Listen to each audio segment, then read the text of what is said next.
നിങ്ങളെ പോലെയുള്ള ആളുകളെ ചില ആളുകൾ എന്താ വിളിക്കുന്നതെന്നറിയാവോ? കോക്രോച്ച്, പാറ്റകൾ. ഈ ആരൊക്കെയാണ് ഈ ചില ആളുകൾ?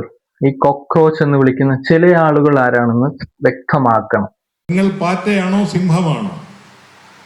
ഈ താഴെ ഇരിക്കുന്ന വിദ്യാർത്ഥികൾ പാറ്റയായാൽ എന്താണ്, സിംഹമായാൽ എന്താണ് പ്രശ്നം?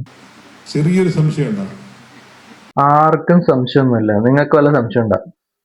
പാറ്റ അല്ല എന്ന് പറയുന്നവരല്ല എന്നൊന്ന് ഉറച്ചു പറഞ്ഞേ.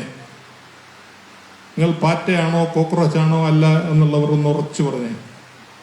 ആരും ഒന്നും പറയില്ല, അങ്ങ് ഊക്കി അങ്ങ് വിടും. ഇത് സംശയമായിട്ട് ചിലപ്പോഴും പാറ്റയാണോ ആണോ?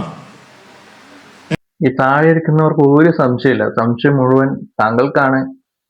ഉച്ചയ്ക്ക് ഭക്ഷണം കഴിച്ചില്ലേ? ചായ കിട്ടിയല്ലോ. ഭക്ഷണം കഴിച്ചില്ല പറഞ്ഞാൽ വാങ്ങിച്ചു കൊടുക്കൂ. എല്ലാവർക്കും അങ്ങ് ബിരിയാണി വാങ്ങിച്ചു കൊടുക്കൂ. നിങ്ങൾ ഈ രാജ്യത്തിന്റെ കരുത്തായ സിംഹങ്ങളാണ്, ദുർഗാദേവികളാണ്. ഞാൻ എന്താ ഉദ്ദേശിച്ചെന്ന് മനസ്സിലായില്ല. ഇപ്പൊ താഴെ ഇരിക്കുന്ന വിദ്യാർത്ഥികളൊക്കെ സിംഹമാണ്, ദുർഗാദേവിയാണ്, മഹാലക്ഷ്മിയാണ് എന്നാണ് അണ്ണൻ പറയുന്നത്. ദേവന്മാരൊന്നുമില്ല അണ്ണ, എല്ലാം ഈ ദേവിയും സിംഹവും മാത്രം മതിയാ.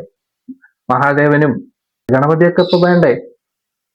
പിന്നെ ഈ സിംഹത്തെക്കാൾ ഇന്ന് പവർ ഉള്ളൊരു സംഭവം കോക്രോച്ചിനാണ്, പാറ്റയ്ക്കാണ്. കണ്ണിൽ വിരലിട്ട് ആട്ടി, അത് മറന്നുപോയെന്ന് തോന്നുന്നു.